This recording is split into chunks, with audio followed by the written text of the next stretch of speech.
नमस्ते। आज हम कक्षा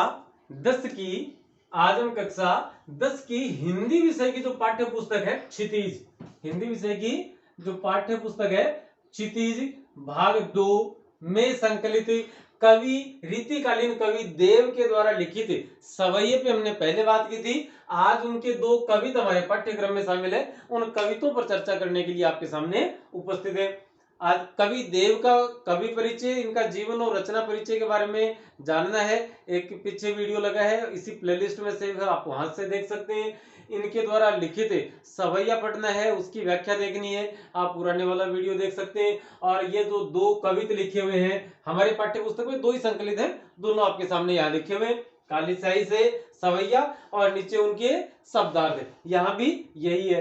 अब सवैया क्या है, इसके विषय में कक्षा 10 के बच्चों को ज्यादा जानने की आवश्यकता नहीं, लेकिन आप ये कह सकते हैं कि यहाँ पर 16 है 15 वर्ण होते हैं। पहली पंक्ति में 16 वर्ण है और दूसरी में 15 है, और कुल मिलाकर इनकी संख्या हो जाती है 31।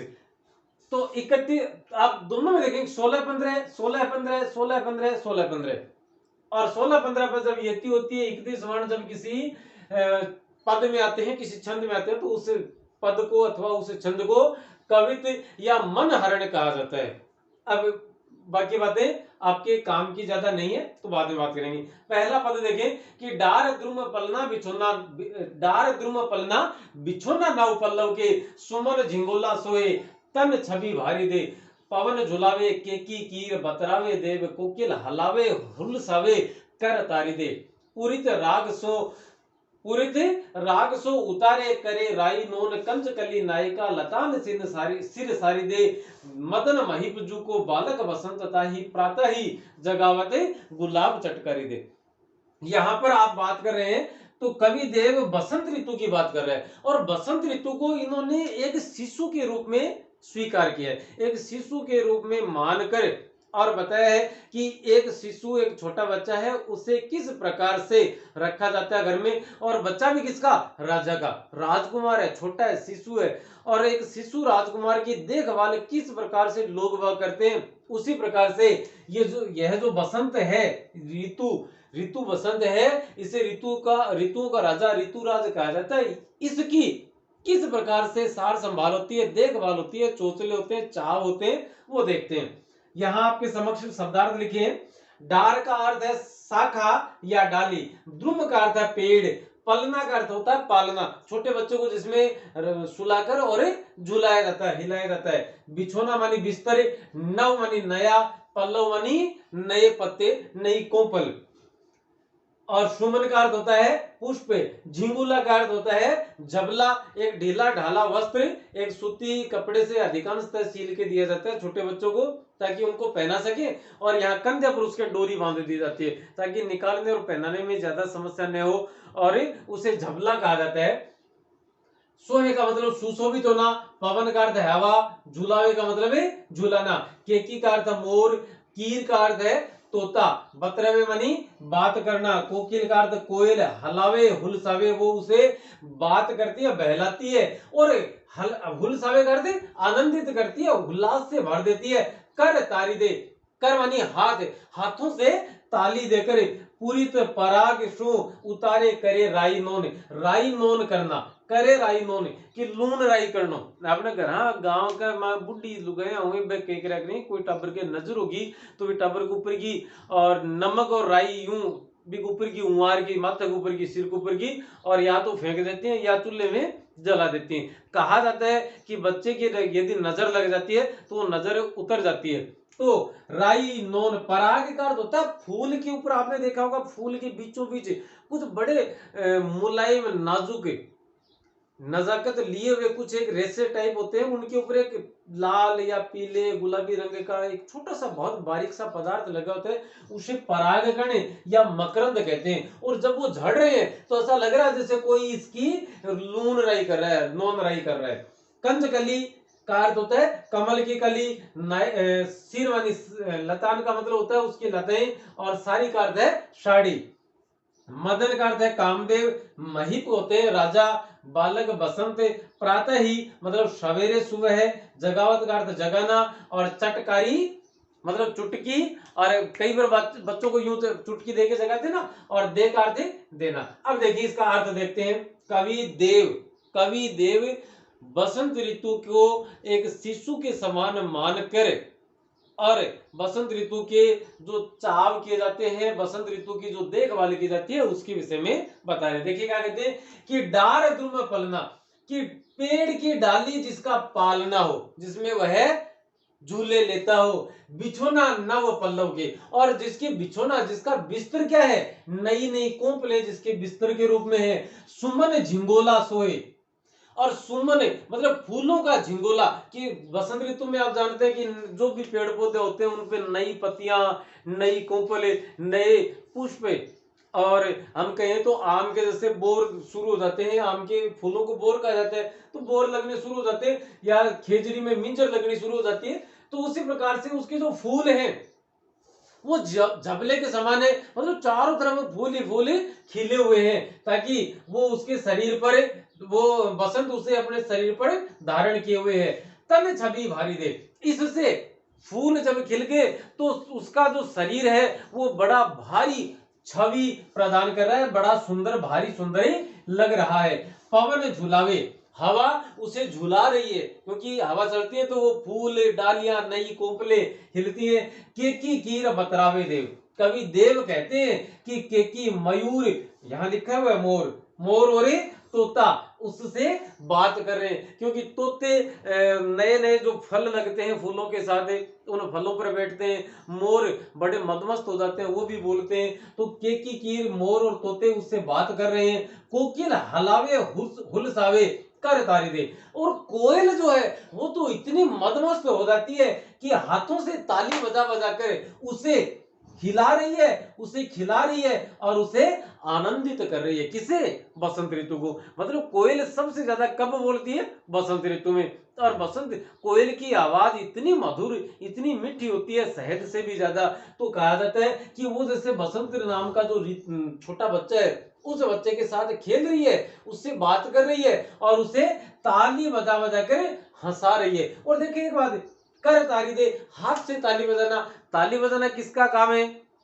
मनुष्य का।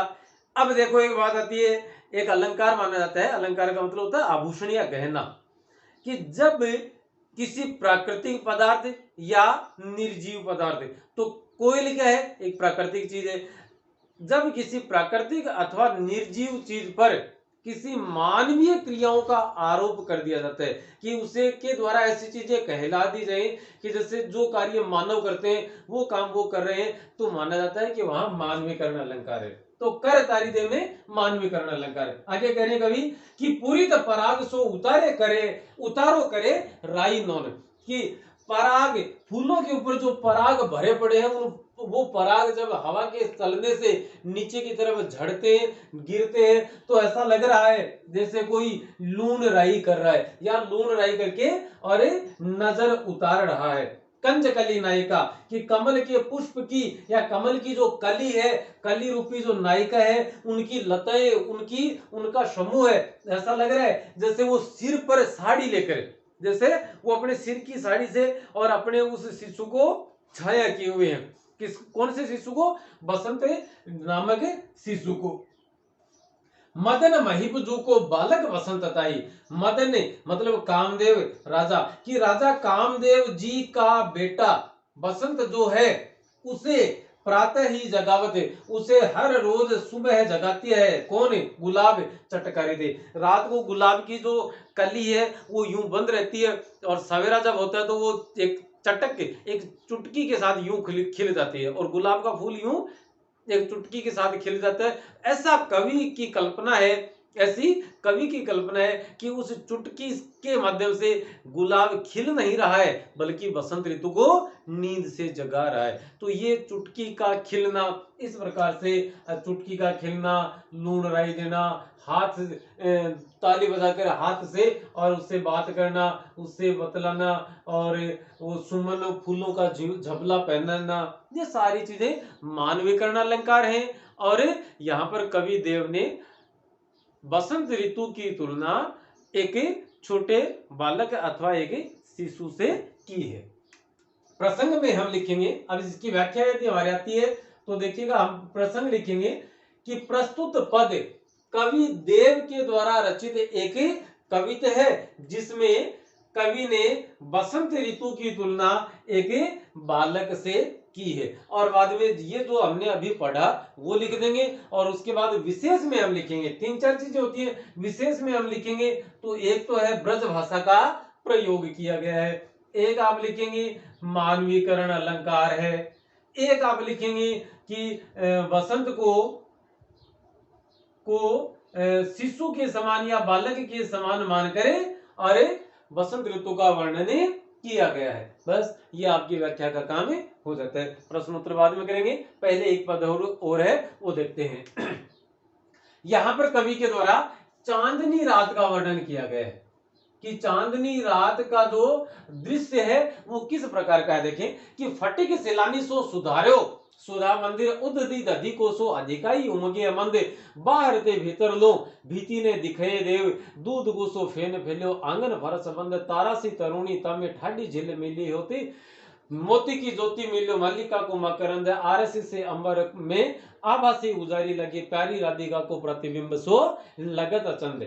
कवि कह रहे हैं कि राधिका के जैसा ये जो चांद है ना, ये राधिका के मुख के जैसा या राधिका के प्रतिबिंब का जैसा प्रतीत हो रहा है। कवि यहाँ पर चांदनी रात और पूर्णमासी या पूर्णिमा की रात की बात कर रहा है। तो पूर्णिमा की जब रात है, चारों तरफ चांदनी फैली हुई है, और उस चांद दूध या चांदनी का दृश्य जब कवि ने देखा तो उनके मन में जो विचार है वो यहाँ लिखे। शब्दार्थ देखें, फटिक का अर्थ होता है स्फटिक, मतलब एक ऐसा पारदर्शी पदार्थ, सिल, पारदर्शी सिल, सिल का अर्थ होता है पत्थर, जैसे छत पे लगाते ना वो पत्थर। तो ये है एक स्फटिक, एक पारदर्शी जिसके आर पार देखा जा सके, ऐसी एक सिल होती है जिसके अंदर से रोशनी चांद की तो नहीं आ सकती, लेकिन सूर्य की रोशनी वो छन छन कर या उसके अंदर से दूसरी दिशा में चली जाती है। जैसे कांच है, उसके पार हमारी नजर चली जाती है, हम देख लेते हैं। उसी प्रकार से स्फटिक एक शिला का नाम है। तो स्फटिक शिला, फटिक का अर्थ स्फटिक, शिलानी मानी सिल, सुधार्यो का मतलब बनायो, सुधा मानी चांद होता है चांदी, और मंदिर का अर्थ है महल, उदधि का अर्थ होता है समुद्र, दधि का अर्थ है दही, और उमगे का अर्थ है उमड़ना, अमंद का अर्थ होता है लगातार, जो मंद न पड़े, निरंतर, बाहर ते भीतर, बाहर ते का अर्थ है से, लो का अर्थ तक, भीति का अर्थ है दीवार, भीति का अर्थ है फिर दीवार, और दूध कोशो फेन का अर्थ होता है झाग, और फैलो का मतलब फैलना आंगन के ऊपर, और फर्श बंद, जैसे पूरे आंगन पर कोई फर्श बिस्तर बिछा दिया हो। तारा का मतलब तारा, तरुणी का अर्थ है युवती, या तामे का मतलब उसमें, ठाडी का मतलब खड़ी होना, और झिलमिलाना, झिलमिलाना का मतलब कभी दिखना कभी नहीं दिखना, अदृश्य होना। जैसे मोतिन का अर्थ है मोती, ज्योति का अर्थ ज्योति, मल्लिका सफेद रंग का पुष्प होता है, सफेद रंग का फूल, मकरंद पराग, आरसी का अर्थ होता है कांच, दर्पण, शीशा, आईना, जिसमें आप सुबह सुबह उठ के अपना चौकटा देखते हो। एक कहावत प्रचलित है कि हथ कंगन को आरसी क्या, पढ़े लिखे को फारसी क्या। कोई पढ़ा लिखा है उसके सामने यदि आप हिंदी रखोगे, फारसी हिंदी के लिए प्रयुक्त हुआ वहां, तो आप हिंदी भाषा या कोई भाषा रखेंगे तो उसे पढ़ लेगा। ठीक उसी प्रकार से यदि माथे में बिंदी लगाई जा रही है, या नाक में पहना जा रहा है, या गले में कुछ पहना जा रहा है कोई आभूषण, तो उसको वो सही है, जचा है या नहीं, वो सही है या नहीं, वो फब रहा है कि नहीं, सुंदर लग रहा है कि नहीं, छोटी बिंदी ज्यादा है, बड़ी बिंदी ज्यादा सुंदर लग रही है, ये सब देखने के लिए हमें कांच की जरूरत पड़ती है, आईने की जरूरत पड़ती है। लेकिन यदि हाथ में चूड़ा पहना है, हथ कंगन कि हाथ में पहने जाने वाला कंगन को आरसी का, अब ये चूड़ा पहन लिया और इस चूड़े को देखने के लिए कांच में थोड़ी देखेंगे इसे ना, इसको सीधे देखेंगे। तो आरसी का अर्थ क्या होता है, आरसी का अर्थ होता है दर्पण या आईना, अंबरवानी आकाश, आबावानी चमक, उजारी का मतलब उजियाला, प्यारी जो प्यारी है, राधिका राधा के लिए, प्रतिबिंब का अर्थ है प्रतिछाया, लगत का मतलब लगना, और चंद का अर्थ है चांद। कवि देव ने यहाँ पूर्णमासी की या पूर्णिमा की रात या पूर्ण घनी चांदनी रात का वर्णन करते हुए ये कविता लिखा है। देखिए क्या लिखा है कि फटिक शिलान्यास सो सुधारो सुधा मंदिर, कि ये सूर्य की रोशनी जिस स्फटिक शिला से छनकर अंदर आ जाती है, ऐसा लग रहा है जैसे उस स्फटिक शिल से और यह सुधा, यह चांदनी रात का महल खड़ा कर दिया गया है। ये एक महल खड़ा किया, चारों तरफ चांदनी फैली हुई है, दूध या चांदनी, और यह जैसा ऐसा लग रहा है जैसे एक महल खड़ा है। और महल किसका है? स्फटिक शिलाओं का, मतलब स्फटिक शिलाओं की ही दीवारें हैं और उसी के खंबे हैं। उदधि दधि कोसो अधिकाई उमगे अंध उमगे अमंद, कि आसमान में जो चांदनी है, दूध के रंग जैसी सफेद चांदनी, वो इस प्रकार से दिखाई दे रही है कि उदधि दधि कोशो, कि दही के जैसा या दही का सा समुद्र है, वो अधिकाई, वो और ज्यादा उमड़ता हुआ आ रहा है। एमंद, जो कमजोर नहीं पड़ रहा, जो लगातार, कि ऐसा लग रहा है ये दूध या चांदनी को देखकर कि आसमान में एक दही का समुद्र उमड़ते हुए या उमड़ पड़ा है और वो लगातार बढ़ता जा रहा है धीरे धीरे और लगातार आ रहा है। बाहर से भीतर लो भीति ने दिखाई देव, कि बाहर से लेकर ये जो महल बनाया है, इस महल की बाहर से लेकर भीतर तक कोई भीति दीवार ने दिखाई देव, कि कोई दीवार नहीं दिखाई दे रही है। मतलब जैसे जो दीवारें बनी है वो भी पारदर्शी हैं, कि उस दीवार के आर पार आप देख सकते हैं, ऐसा लग रहा है जैसे पारदर्शी दीवारें बनी हुई हैं। किसकी? इस चांदनी रात के महल की। दूध घुसो फैन फैलो आंगन फरस बंद, कि आंगन के ऊपर दूध के जैसा फैन, दूध के जैसा झाग जैसे फैल गया है। तारा सी तरुणी तामे ठाडी झील मेली होती, कि तारा सी और तारों के जैसी जो तरुणी, जो चांदनी रात में जो तारे हैं वो इस प्रकार से झिलमिला रहे हैं। तारे इस प्रकार से झिलमिलाते हुए दिखाई दे रहे हैं, जैसे कोई तरुणी, जैसे कोई युवती उनमें उस रोशनी में, उस चांदनी रात में खड़ी है, वो कभी दिखाई देती है, कभी आंखों से ओझल हो जाती है। मोती की ज्योति मिलो मल्लिका को मकरंद, और ये जो तारे हैं, इन तारों की जो ज्योति है, ये तारे किसकी तरह से टिमटिमा रहे हैं? मोती की ज्योति, ये मोती के जैसे टिमटिमा रहे हैं। ऐसा लग रहा है जैसे मल्लिका, मतलब सफेद रंग का जो फूल था, उस फूल के पुष्प, सॉरी, उस पुष्प के पराग या मकरंद झड़ रहे हैं। आरसी से अंबर में आभासी उजारे लगे। इस आरसी का अर्थ है दर्पण, कांच, कि कांच के जैसा यह जो अंबर है, आसमान है, इसकी जो ज्योति है, जो चमक है, जो आभा है, जो द्युति है, वह इतनी ज्यादा उजाली या इतना ज्यादा उजाला वहां दिखाई दे रहा है कि प्यारी राधिका को प्रतिबिंब शो लगत चंद। ऐसा लग रहा है कि जैसे यह जो चांद है वह भी प्यारी राधिका के जैसा ही, या प्यारी राधिका के मुखमंडल जैसा, राधा के मुख के जैसा यह चांद प्रतिबिंबित हो रहा है अथवा दिखाई दे रहा है। तो राधिका के चांद की तुलना किससे की गई है? राधा के मुख से की गई है। ये एक बड़ी बात। दूध का सा फैन किसे बताया है? चांदनी रात को बताया है। किसके जैसा मंदिर, किसके जैसा, किससे बनाया था? स्फटिक शिलाओं से, और चांदनी रात का यह मंदिर बनाया गया है। तो इस प्रकार से साथियों आज की यह कक्षा हमारी यहीं खत्म होती है, और अगले वीडियो में मिलते हैं हम इस पाठ के प्रश्न उत्तरों के साथ। तब तक के लिए अनुमति देवें, और आप इसका स्क्रीनशॉट ले लें ताकि आपको, अभी आपके हाथ में पाठ्य पुस्तकें शायद नहीं आई है तो आप ये पद लिख सकते हैं, और पद लिखने के साथ साथ आप इसके जो शब्दार्थ है वो शब्दार्थ भी लिख सकते हैं। और यहां तक यदि वीडियो को देखते देखते आप पहुंच गए हैं तो सब्सक्राइब जरूर कर लें, कोई दिक्कत वाली बात है नहीं। चलिए, नमस्ते, शुक्रिया, धन्यवाद।